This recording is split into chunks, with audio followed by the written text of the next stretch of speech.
Okay. Yeah, I watched Altered States again last night, brah. That's pretty cool. That's a good movie. It's amazing. I was really happy to watch it again. David and I sat down and gave it another more critical viewing than we did the first time. Because the first time we were just like, "Whoa, this is trippy as fuck, bro!" And then the second time you're like, this is trippy as fuck. It's like, this is trippy as fuck, but why is it trippy as fuck? Why is this guy making it so tripadelic? Why is he trying to psych himself out? It's really great. Arms. It's a great movie. Cool. I'm glad to hear that. The visual effects are so fucking awesome. The sequences where like his arms are kind of like deforming and like bloating, or like, I don't know. I have no idea how they did that stuff. It's completely seamless. Great movie. That's good shit. Highly recommend it for anybody who enjoys a good, not even a good trip, just a good 70s character-driven movie. The character work is super strong in that. I was very happy that it held up to my expectations and even exceeded them. Anyways, yeah.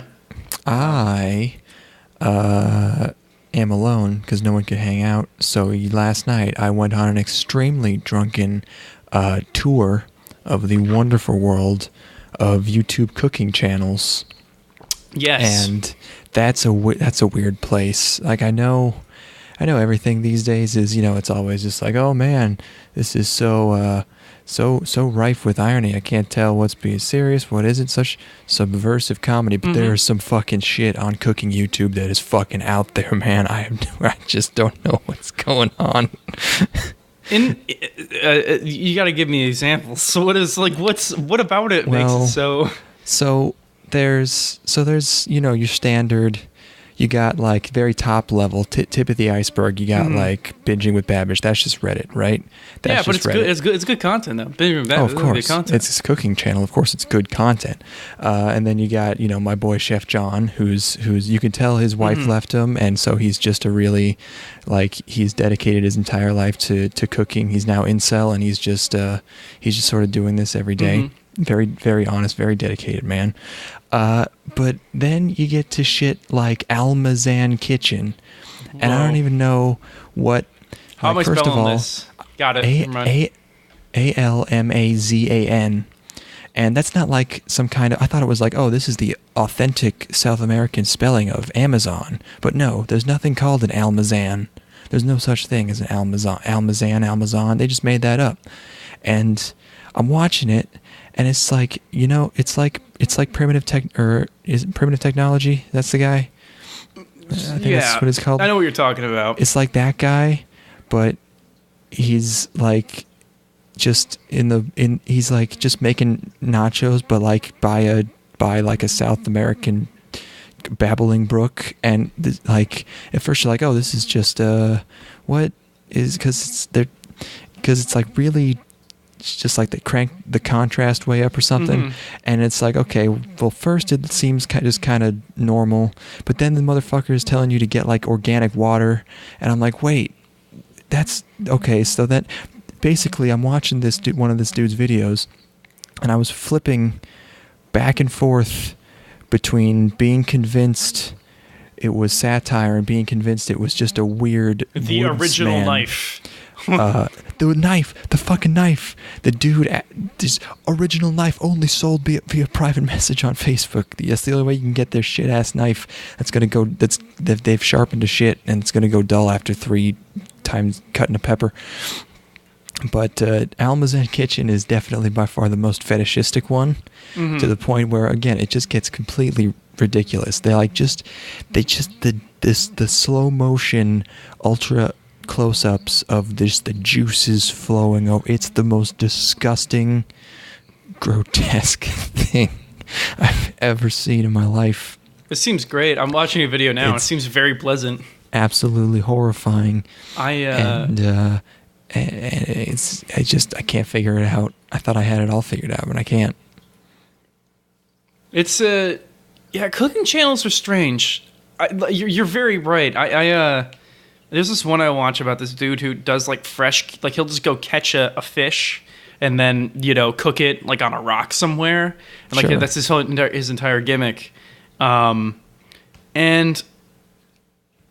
I don't know why I find it so compelling, but it's like, because I'm never gonna eat these dishes. Like, that's not anything I'm interested in. But like the hunt, and like he'll there's something primal about it where you're like, this guy is a good hunter, and like that's compelling to me because I'm interested in that. Like, this dude has survival skills, but he's also a good, like, a nice chef. Like he's it's fulfilling both aspects, like the primal need to hunt for your own food, and also the need, like it feeds your brain, is like, wow, this is some like elevated cooking. Like, this is artisanal cooking.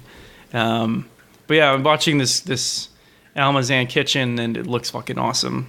This food looks super good too. So on the topic of YouTube, I gotta reiterate once again, I'm very concerned about the LA Beast. Oh my God, how's he doing? I haven't been catching up. So he's currently live streaming, and I haven't clicked into the live stream yet, but the thumbnail for the live stream is him with a drink in his hand, and he's like in like a bar or something, but he does not look at all like he's having a good time.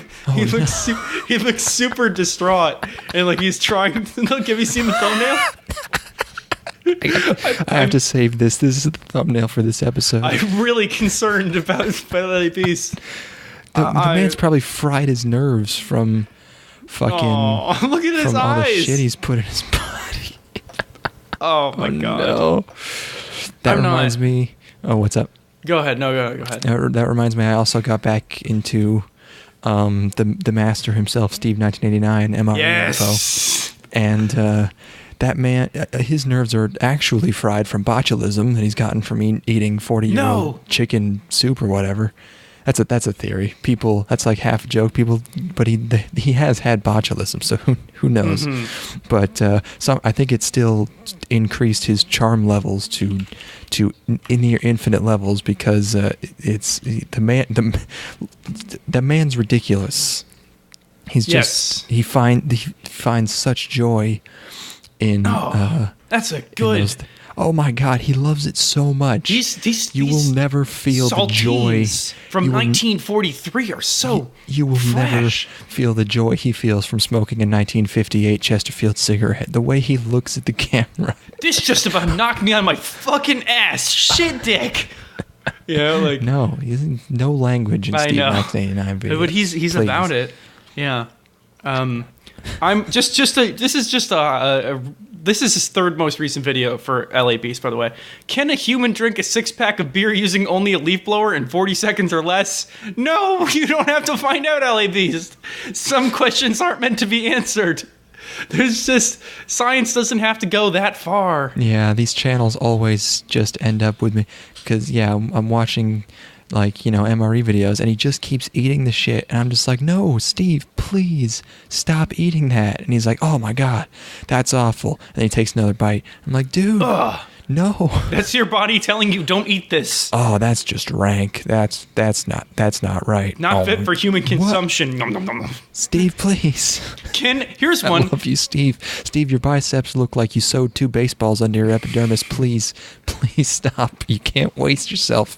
The 100 raw egg chug challenge, LAB. Oh God, I can't believe he's still going. He has to quit while he's ahead.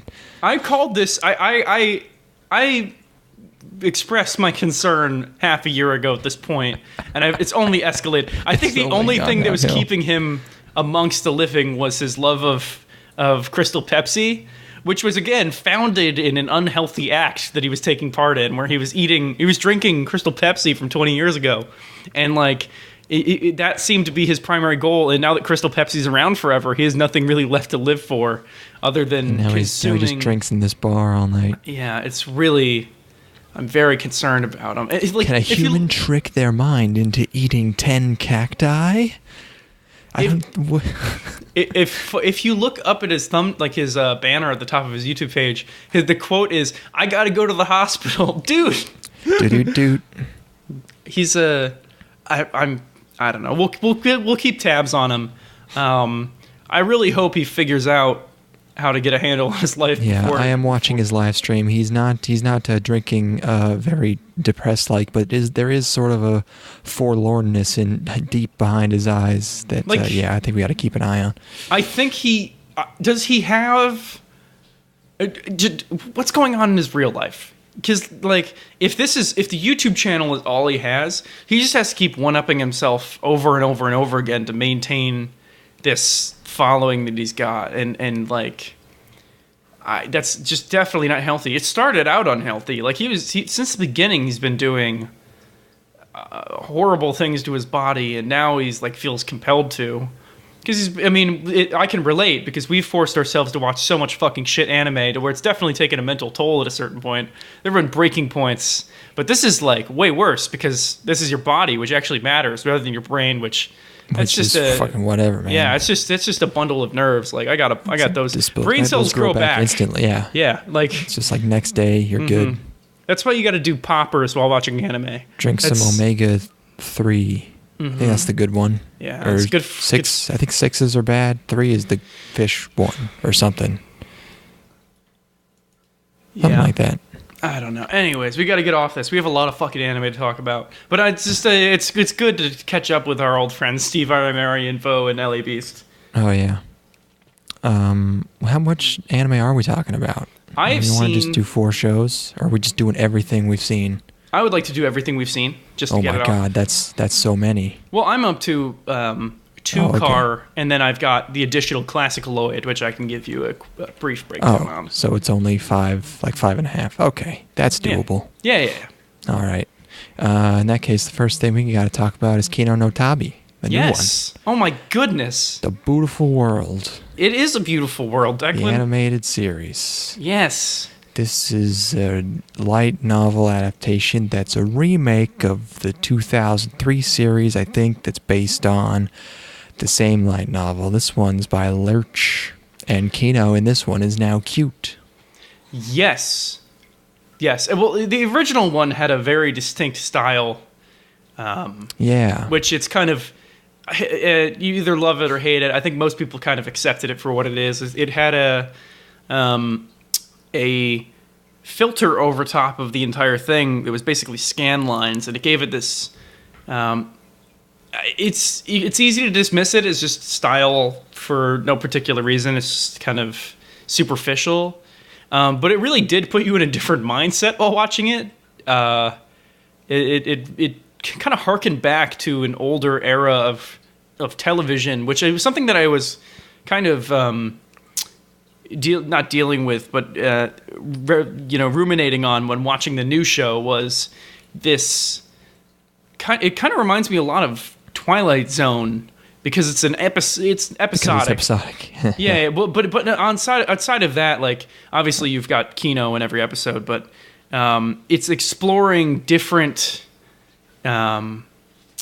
psychological and philosophical concepts throughout the episodes, and it does it very well, and that's what makes me think of Twilight Zone. Like the original show did. The original show is a favorite of mine. I watched it. No, I haven't seen it several years ago now, and it's a very easy watch in the way that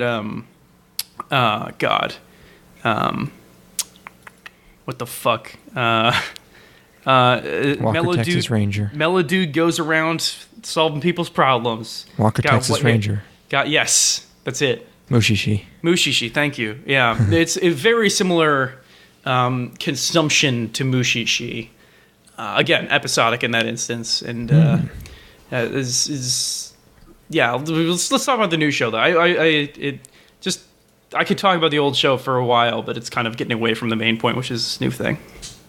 Yeah, in this one, it just kind of starts. She's on the bike, and she meets a face tat guy, and then there's something about. I don't remember much. I watched. Do you want me to? I got this shit. Okay, I remember. But yeah, no, go ahead. Okay, so yeah, the episode opens with Kino on the road on her bike, Hermes, but is Hermes in the show. And they come across this traveler who's all riled up because they're heading to the same place, which is this country where murder is legal. It's not against the law to kill people, and that like the Kino is a traveler, and she just wants to see as many countries as possible and kind of like get a view of the world. And this dude wants to live in this lawless land because he wants to be able to kill whoever he wants. You know, it's just on a whim and not have any sort of repercussions.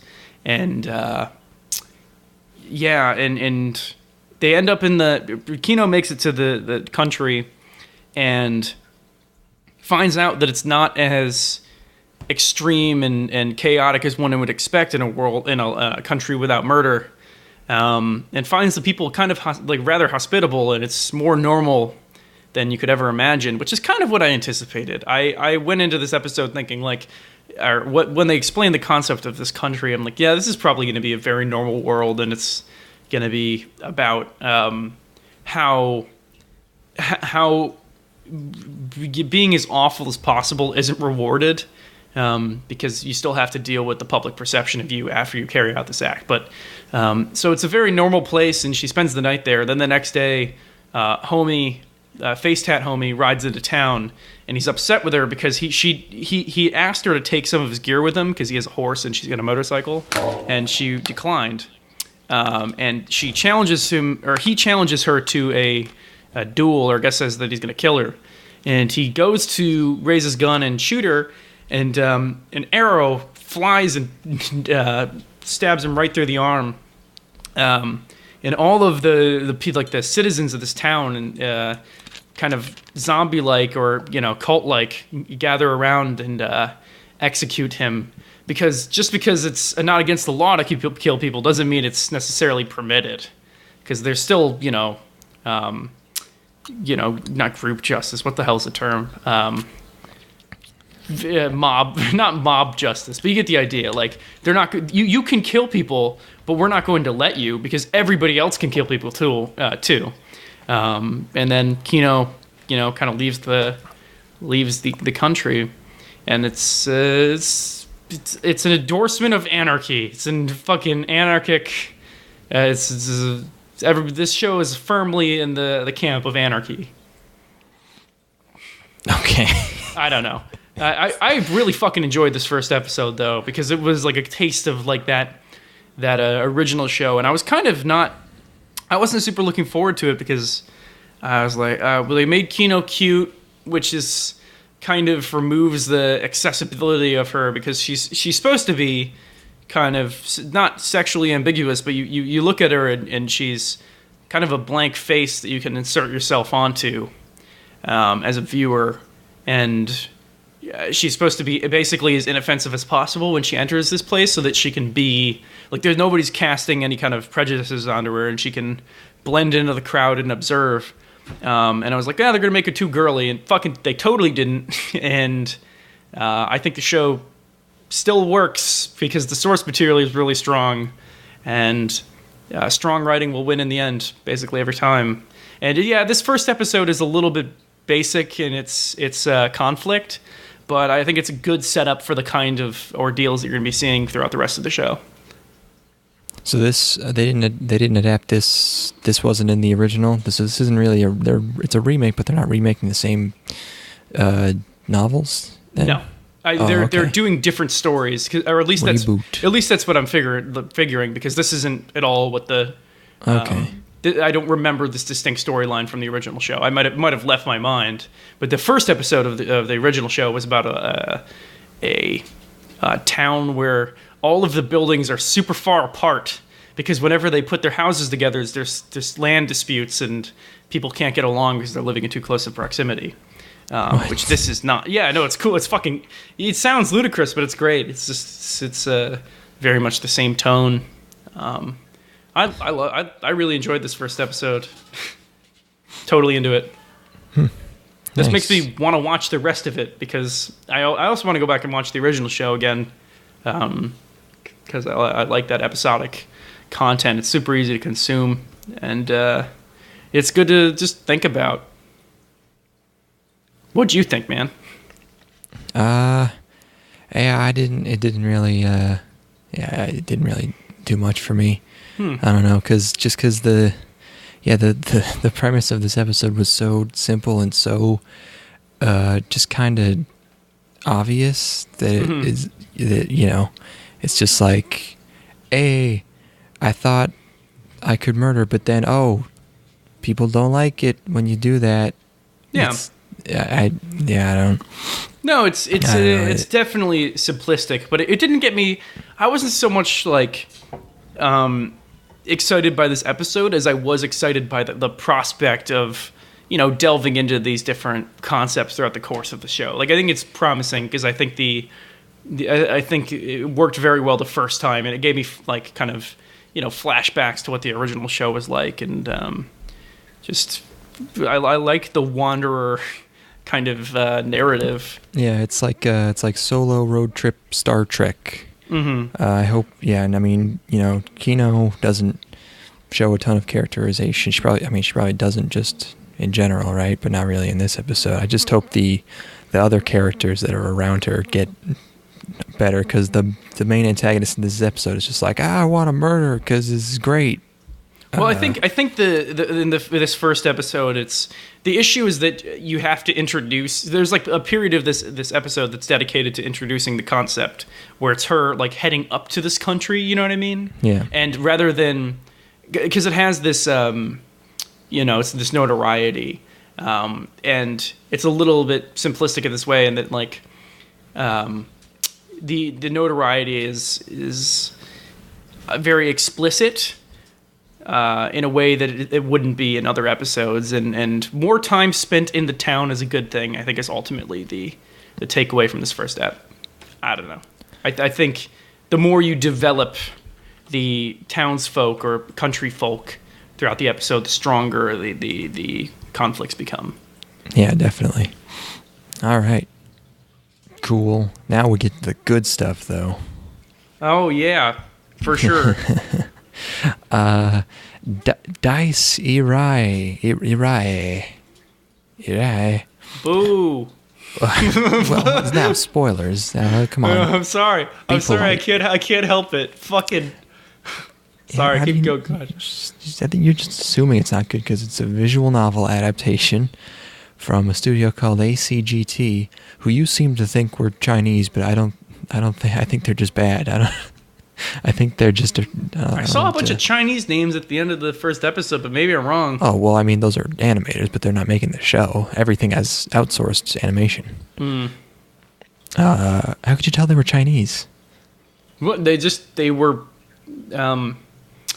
just the syllables and the fucking, you know. Were they written in Roman? Yeah. English? Oh, well, then I think that's not Chinese. I think that's Korean? like Southeast. No, I think that's like Vietnamese, maybe.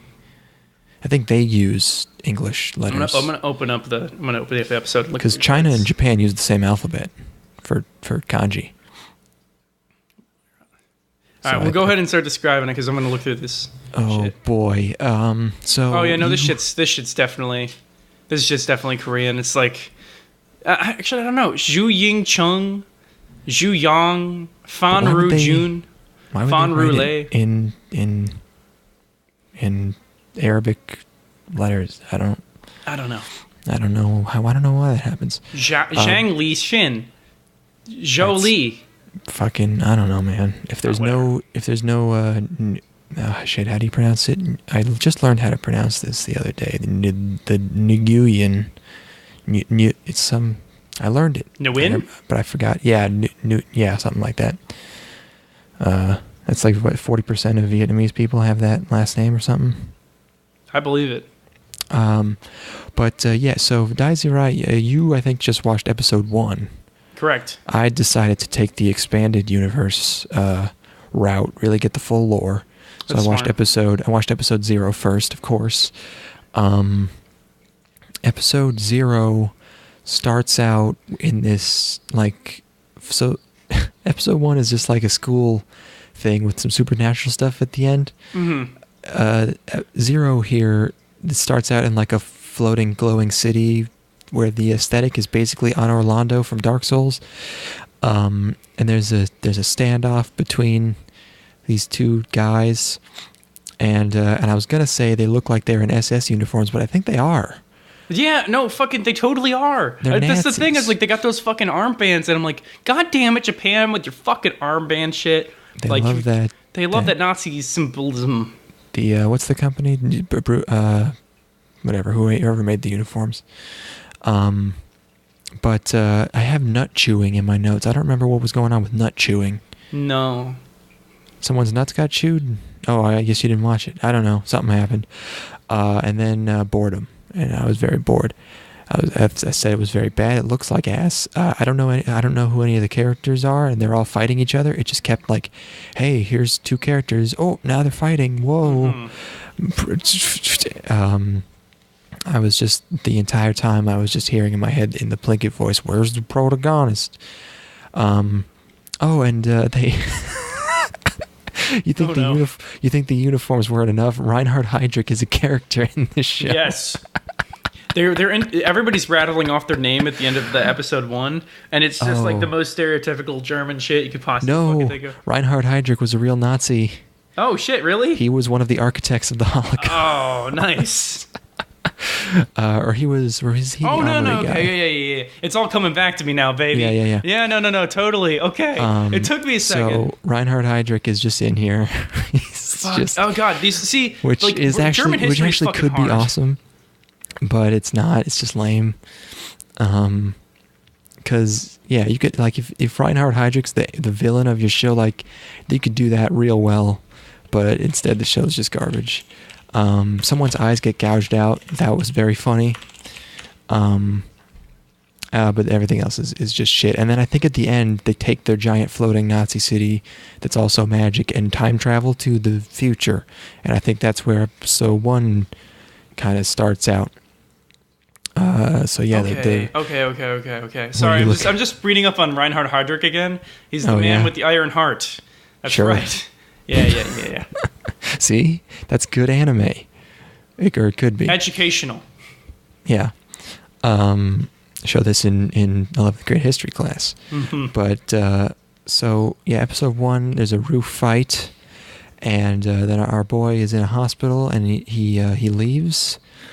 And while he's walking home, a loud girl shows up and talks to him a bunch and invites him to a sword exhibition, like a museum. That's the kind of date I want to go on, honestly. That is actually, I'm fucking so about that. That's good. That's how you know we found the one. When she's like, hey dude, let's go to a Swords of the World exhibition and see what people used to fucking kill each other with. I don't know, man. That's kind of a red flag for me. I don't.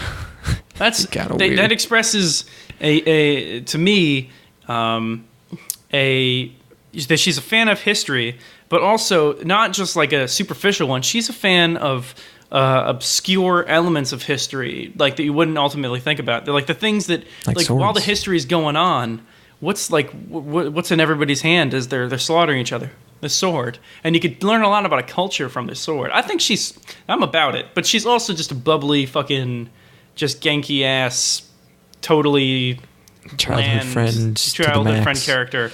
But that element, I was like, okay, maybe there's something going on here with this girl, but no. You do you, man. But while he's in there, he sees a specter, and he follows it, and he finds a gallows in a back room somewhere, and then an angel shows up and touches his face, and he freaks out and passes out, and they head home, and they allude to their friend Shiro, who was the guy he was fighting on the roof, and he's gone. And then we enter this dream sequence where he's on a beach, and the angel girl's there, and she starts to sing a song. Oh, it's so bad. The song thing was really what fucking broke me. Before I'm like, is this China? This seems like China. China seems like the type of country that would fucking insert music into somewhere where it totally doesn't belong, super awkwardly, and also just like the romance. Not the romance, but like the. I guess it is the romantic interest in the show. Her actions are so churlish that I couldn't imagine them coming out of China or Japan. It seems strictly Chinese to me, where it's just... Japan only produces mature, dignified female characters. Well, to a point where it's impossible to relate to as a Westerner, where Japan's close enough to where some of it makes sense. She's putting herself through a fucking hole in the wall. They've broken holes through their walls so that they can climb into each other's rooms. Yeah. And at the same time, there's also Nazis running around. Just the tonal inconsistency is so otherworldly that it has to be from China, but it isn't. That's the thing. Yeah, like, no, that's a valid. I see what you're getting at. But that's just who thinks of that but China. Like, what's a cute thing that a girl can do to show how good of a friend she is? Break a fucking hole through the wall. That's some shit Patrick from SpongeBob would do. Fuck, like those are Patrick trying to squeeze antics. through it. Yeah, he gets his ass stuck. If you put Patrick in the scenario, it's a good season 3 episode of SpongeBob. Yeah. The episode where everyone's a Nazi.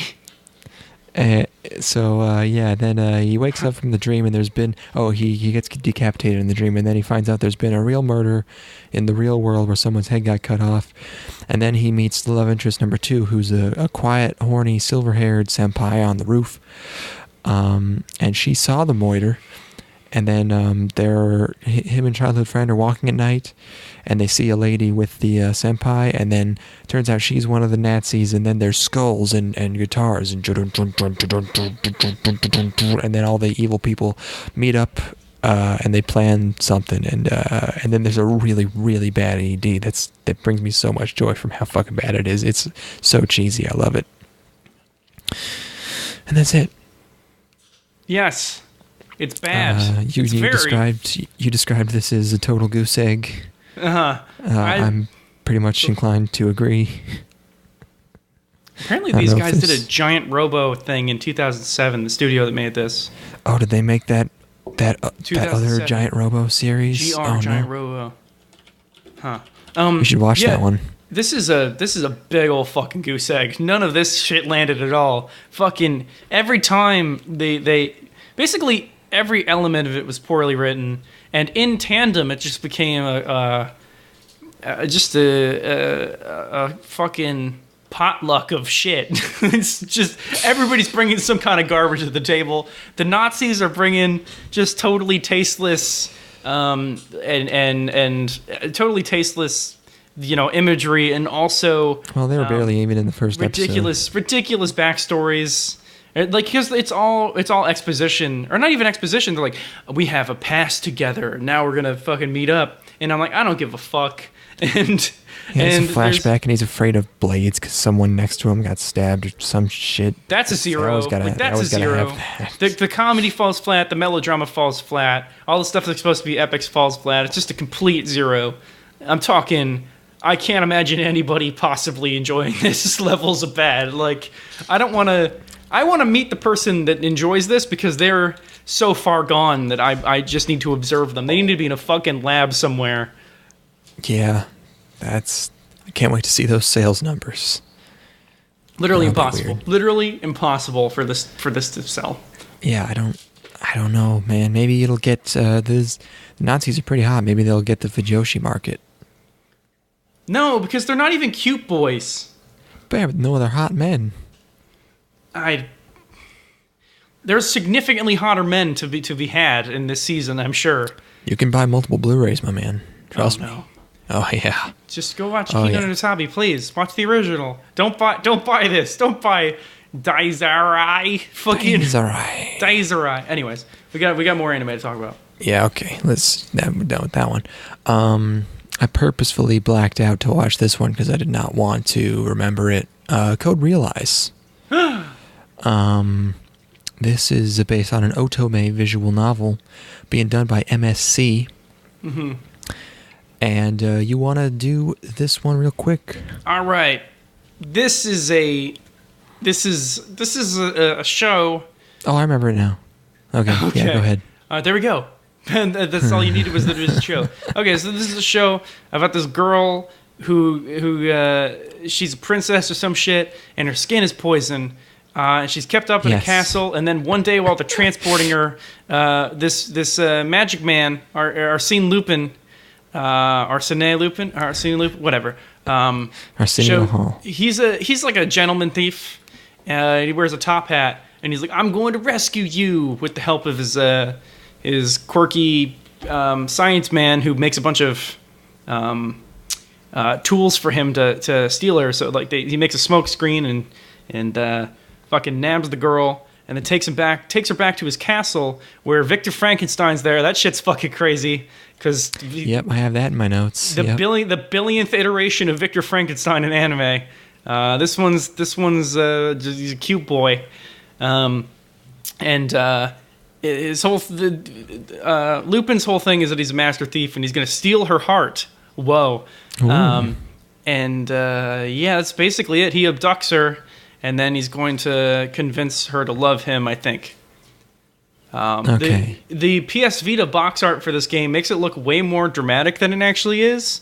Maybe it'll get really dramatic. Everybody's a big old giant goofball. They're all fluffy and like they're just cute blobs of hot men. What's a moe blob if it's a guy, but it's also not moe? And they're not really blobs either. No, I mean, it's just they got those hard chins. They got the long hair. They all look like mechanics in a hangar. Well, to me, they look like if a moe blob is supposed to be evoking feminine cuteness. What are these guys evoking in a man? What's their term? They're fucking. They're just instead of a blob, it'd be like a just a fucking. They're quirky hunks. They're just quirky hunks. Yeah, they're. It's one of those shows.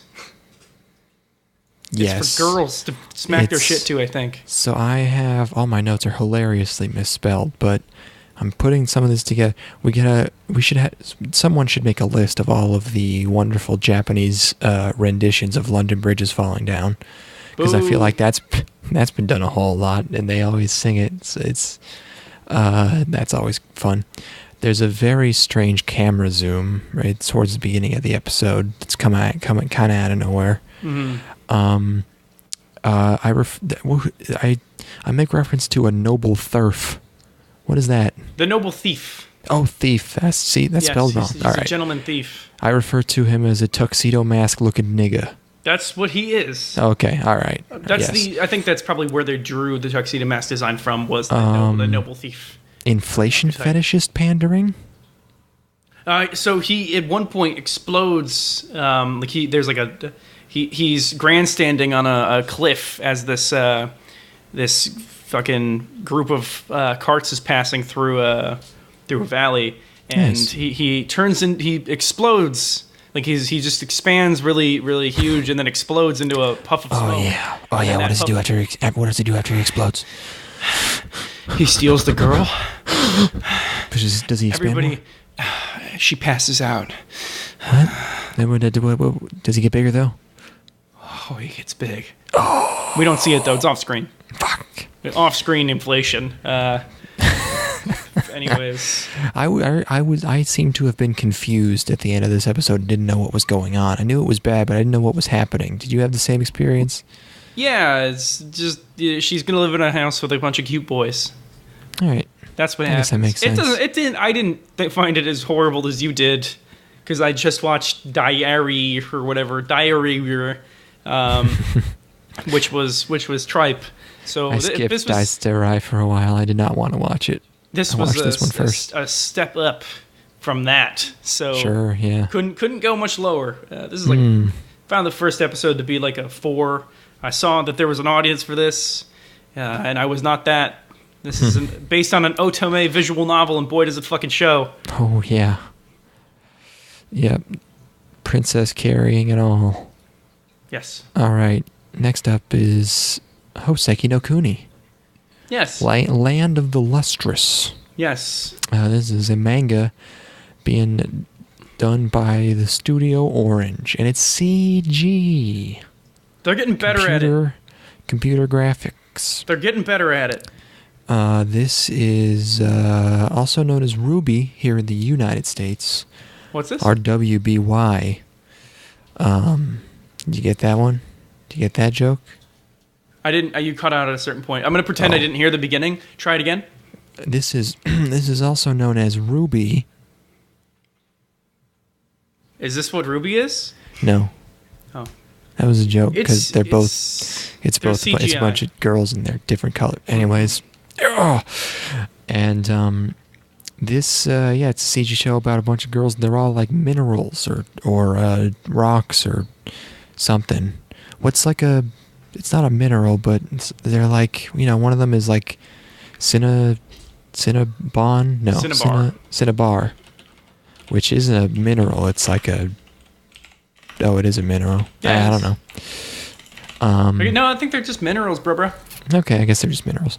So, they're all just really skinny gray girls with different hair, and they're all named after the minerals, and they're all and they all fight these crazy things. The episode starts out, and they're really making use of the CG, which I like it when they do that. Yeah, they got camera movements and shit. Lots of camera movement. The grass looks really nice. Some of the nicest grass I've ever seen. And I like the main girl's voice actress a whole lot. She also does Kumiko in Euphonia. Let's talk about the fucking thigh gaps. Enough of this fucking bullshit. Oh, my God. You could park a fucking Mack truck between those thighs, bro. I'm talking fucking major gappage. You could, oh my God. The girls this skinny typically don't got no birthing hips, but these girls, they wouldn't have any trouble, especially if their kids are going to come out that skinny. Fucking, they could pass a baby like it's nobody's business. These fucking girls could straddle a C-132. Oh my God. Absolutely. I'm concerned for their well-being. The babies are just going to fall right out. Yeah. Dude, they couldn't play baseball because the ball would always be fucking going through the 5-hole. Dude, don't put these fucking bitches on shortstop. It's gonna end up in left field every day of the week. Bill Buckner every day, motherfucker. Can you imagine? Oh my God. Anyways, our main girl is Fos. She's Phospholiphala. And the enemies they fight it starts out, there's a giant crazy fucking psychedelic fractal in the sky, and they all come out to crazy ass music, and it's fucking nuts. I don't know why all the CG shows nowadays seem like they want to be I don't know why that's the only place where crazy experimental stuff like this can take place, because the other show did that. What was it called? Sakurai Kado. But they fight them, and they also just shatters, but they just get put back together, and they're fine. And our girl Fos sucks. She's too soft, hardness of 3, so she can't fight. So she instead gets tasked to make an encyclopedia of all knowledge or something, I guess. So she enlists the help of Cinnabar, who is edgy and walks on the beach every night, and who also sucks. It's just really annoying and kind of the worst character. And Cinnabar helps her, but also kind of breaks part of her in the process. But she gets put back together, and then she's gonna do more next episode. And I didn't really know what was going on, but it's okay. I like it. Just a quick thing about the design of the enemies. It reminds me a lot of Knowing. Yeah. This kept flashing into my mind throughout the show as like just the weird Middle Eastern and also religious influences, seemingly. I don't know. They're kind of gold and bright and beautiful. I didn't have the same negative impression of Cinnabar that you had. I totally found her plight to be compelling. It's really she's so brooding. Yeah, fucking of course. You would be too. Fuck. Every single night. Not this bad. She's so awful. Dude, imagine she's confined to a lifetime of this. The only reason that the only person who ever is even kind of thinking about her plight is Foss, who is literally looking for shit that nobody's ever tried before. Like, what's something that nobody's ever given a fuck about? Oh, Cinnabar, because she's fucking everybody gave up. I totally dig Cinnabar's plight, because they explain it before you even get to her. You don't just see her and she's like, oh, I'm a mopey mess, and then they explain it. It's set up her lot in life is miserable. Everything I touch is destroyed. Don't come near me. I totally fuck. I would be salty too. Whatever. I was totally into that. I liked this first episode. You're just mesmerized by the gap. Can't escape that gap. Oh, it's true. It's like a big old goalpost. I want to Just kick your football through. 2-3 points. Anyways, yeah, it looks very nice for a CGI show. They're getting much better at it. I think something that they need to grapple or to overcome is the weird judderiness, because there's not any sort of motion blur. It's just perfect frames of animation, and there's like still a stiltedness to the movement that I think can be overcome with some motion blur. Yeah, it's weird because the motion, like the motion of the characters is a little choppy, but then like when it's like anything else moving is very smooth. Like the camera movement's perfectly smooth. Like when their hair waves, that's smooth, but when they move their limbs, it's a little weird. Yeah, and it's because the movements are technically fluid. Like there's enough frames there to be fluid. It's just that you're seeing the lack of movement inside the individual frames, which is like something, if you look at like classical animation, they have smear frames and between the keyframes, and those are essential to creating the illusion of movement. But this one looks really fucking good. Fuck, they were getting too spooky. Yeah, the characters are very expressive. I like the main character a lot. She has a lot of personality. That's they don't look wooden, which can also sometimes be a problem with CG characters. So yeah, pretty neat. Yeah, man. I have no idea where it's going, but I hope it's not the same thing every episode. That'd be fucking lame. Well, no, I doubt it. I hope they leave that, because the plane. My biggest concern is that the planes that they fight on are ultimately kind of it's obvious, but they're flat, and there's not a ton of visual interest going on outside there. But I guess it's an aesthetic choice to have it be so flat. It's neat.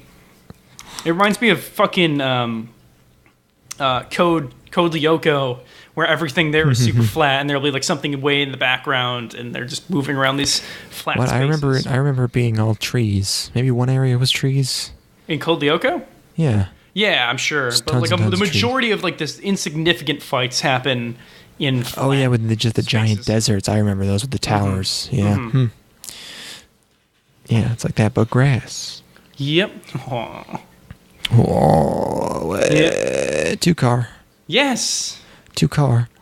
More like what? Fucking. More like what the fuck? Original show. Someone said, "Hey, let's take a huge risk on a brand new project, and let's do this, baby. I got a great idea."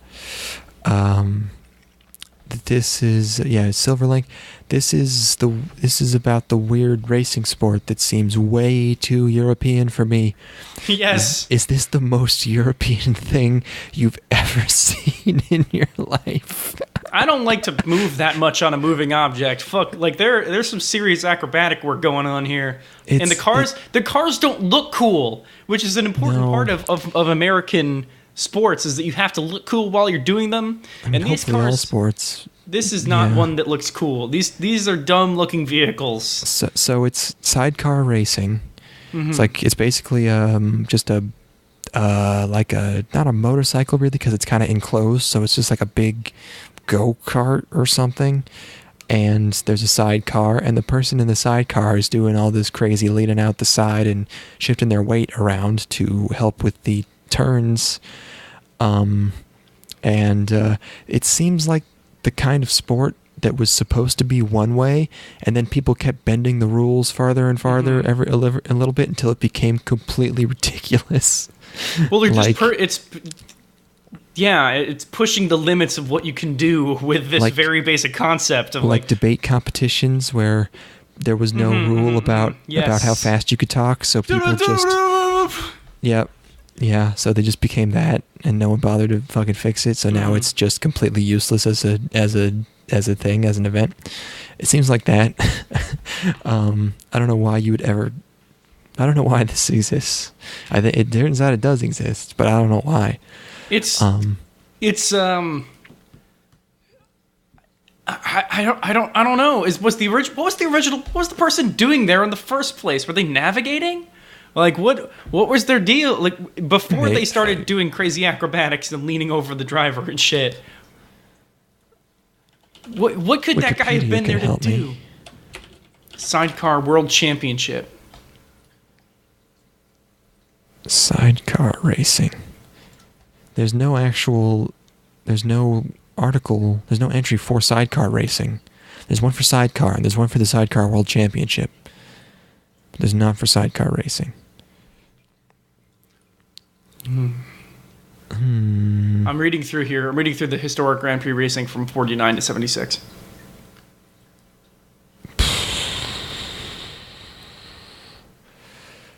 Yeah.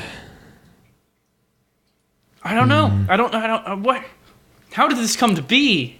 Sidecar racing events exist in motocross.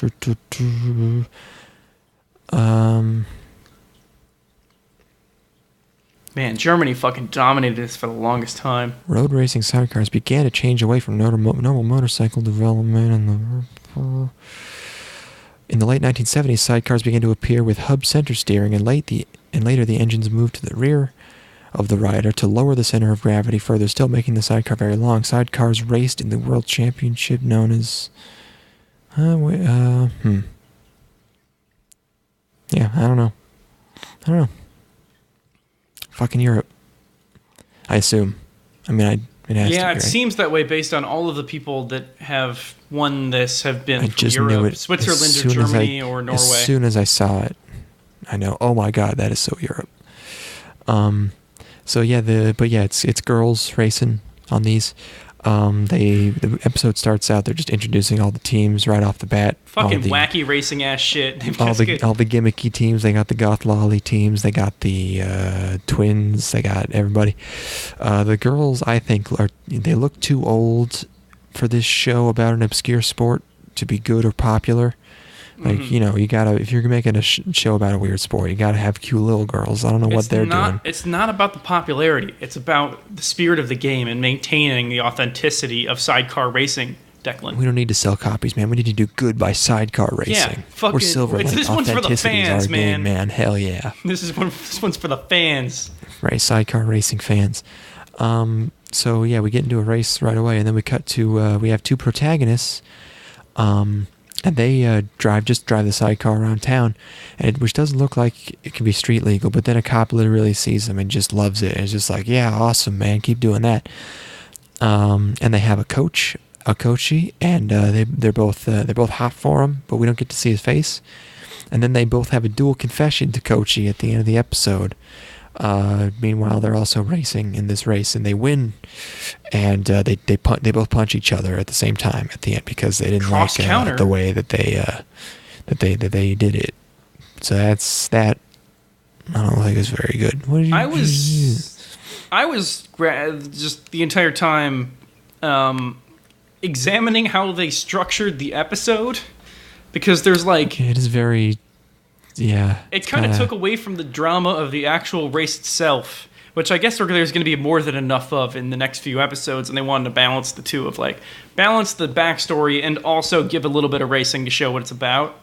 But I think it kind of gives short thrift to the whole racing event. It seemed because it's literally an exhibition, so there's fucking no point, and there's no real drama.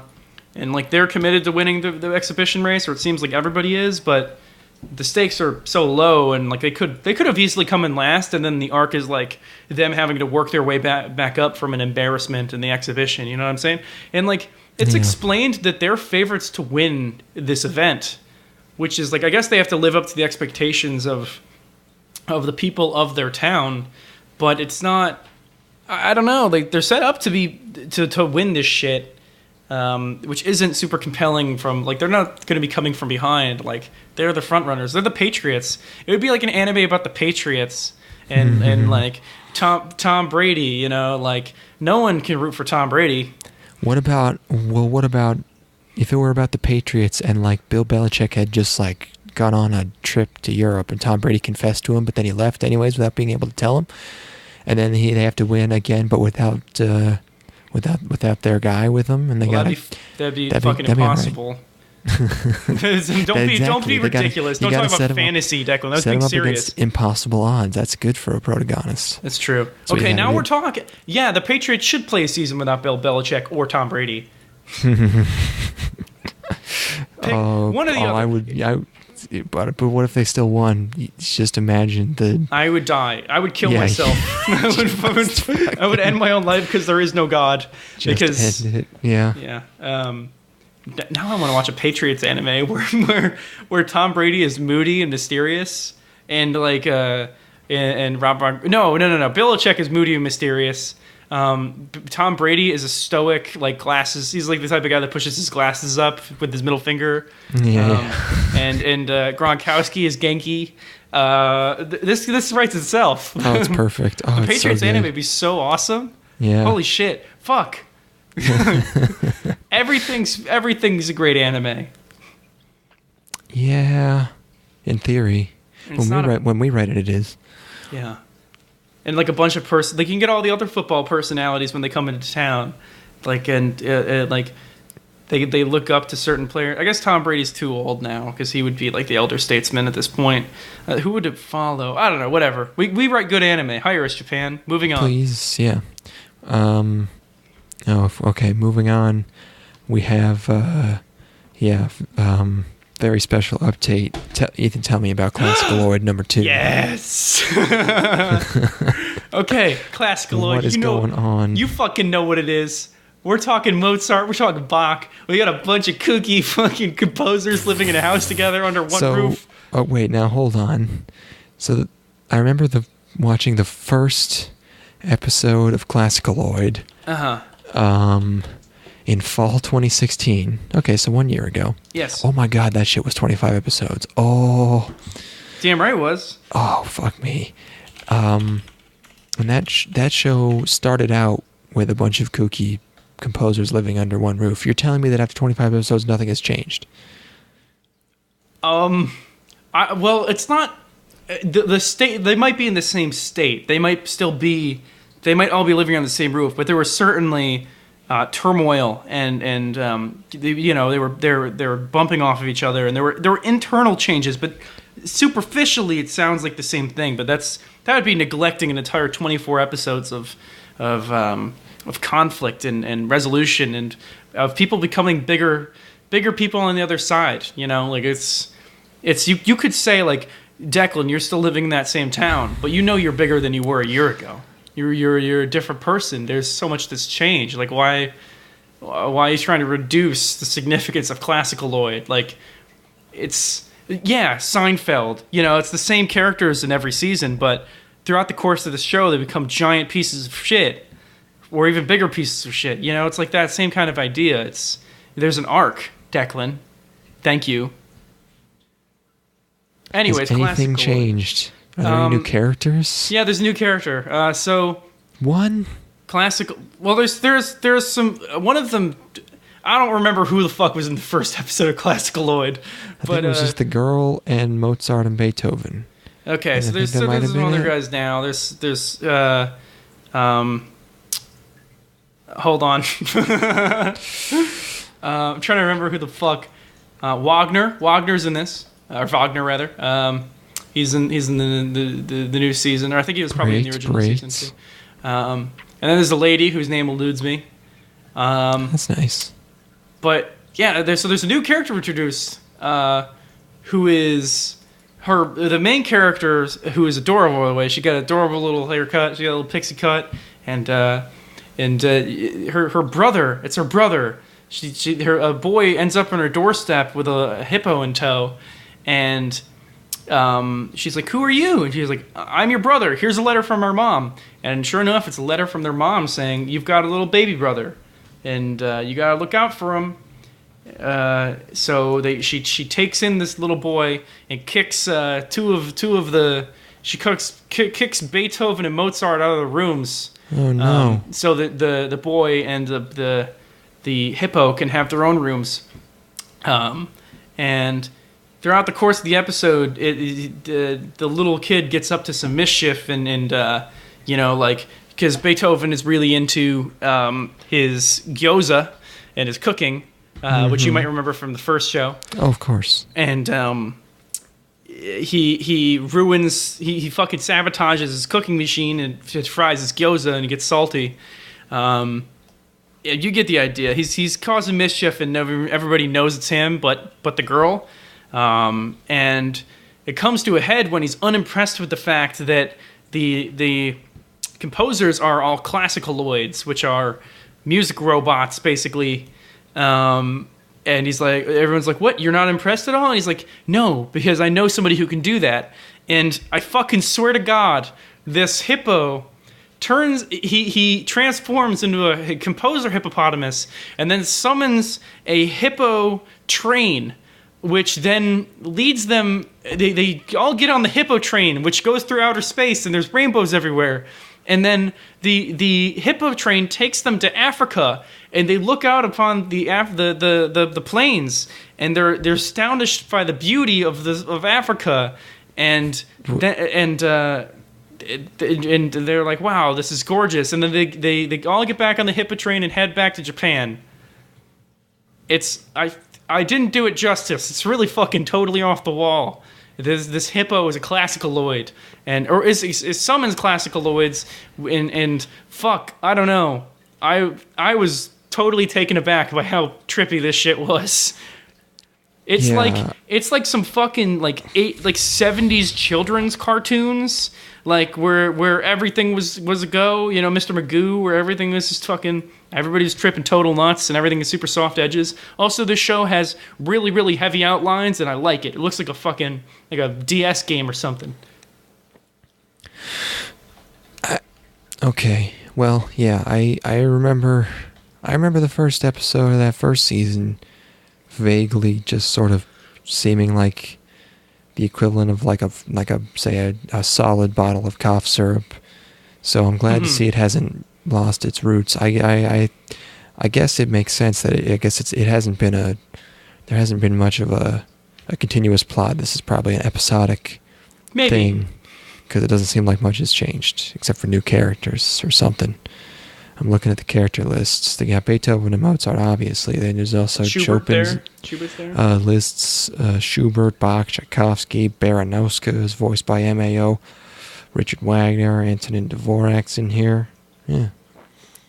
Boy, this is an original show. Someone made... Hell yeah, it is. Fucking... ooh.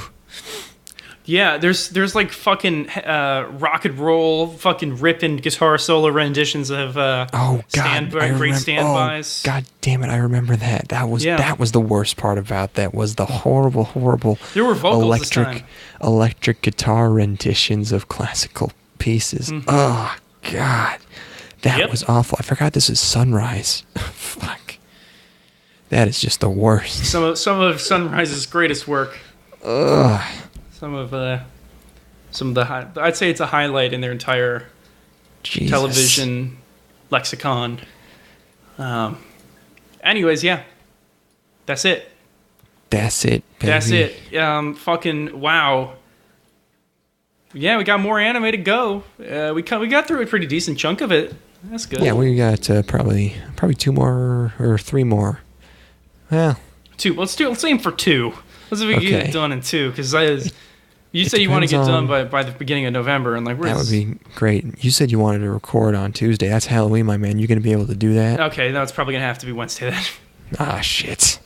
Not going to be able to. Not just barely going to get into November a little bit. Just going to tip our toes in November. That's cool. No, Halloween don't count. Sure. Yeah, Halloween's not a real day. We've got so much more anime that we'll talk about. Yeah, when we're finally done, we'll only have 8 weeks before the next season starts. That's like... This took us way too long. 4 shows? Sure. It depends on... Hopefully we can get it done in 2. But it depends on whether or not we can find RoboMasters, which I wanted to watch, but no one will sub. Yeah, that shit's impossible to find. And also Infinity Force, which doesn't look good, but I still am a completionist and would like to see it, but I don't think anyone's made that either. Put yourself through this misery. Whoa, is that gotcha, man?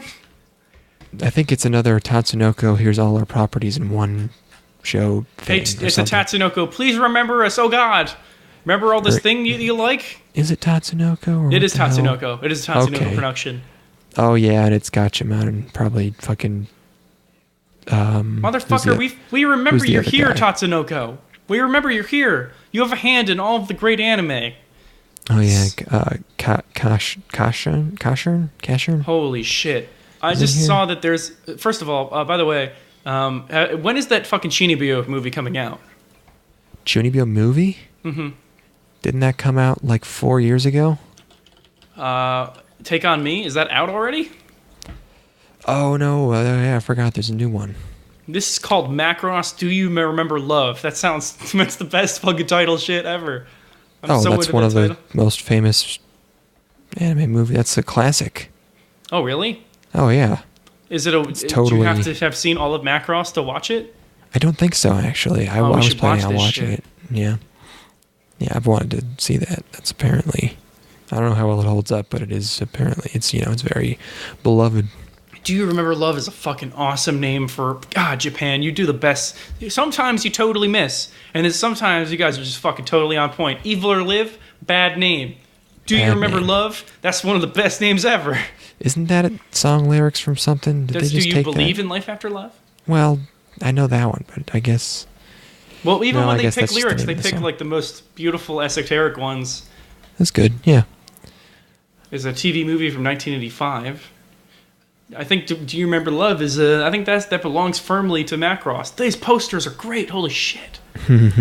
This art looks fucking amazing. Holy fuck. I've always really wanted to get into Macross just because there's fighter jets in some of them, and if it's anything like Ace Combat, I'm fully on board. Holy fuck. This looks amazing. Yeah, we gotta watch this shit at some point. Yeah. Alright, anyways, yeah, that's anime. There's They more just to come. announced that Junibyo movie or something. I think so. Huh. How did you hear about that? I was browsing, I think Mal, and I came across What? it. Well, I was browsing because I matter with was looking, like, just clicking into anime and, like, look, you know how you get caught in a click hole where you're just going through link after link after link. And then I Sure. saw it in, like, a note or, like, a featured article or something. But yeah, that's it. We did anime. More to come. All right. Yeah. That's it for this mini cast. Miniature, pocket-sized. Yeah. Fit in your whatever purse. It's like a Game Boy Micro. It's pocket-sized, but it's still got all that content in there because we didn't actually make it any smaller. It's a little Game Boy camera you can take pictures of Playboys with. Mm-hmm. And find them later. Then print on thermal paper. Yes. And then warm it up with your lovin'. All right, camera fag. You wrap it We don't need to around your learn member. anything. Yeah. All right. We get it. Bye-bye. Bye.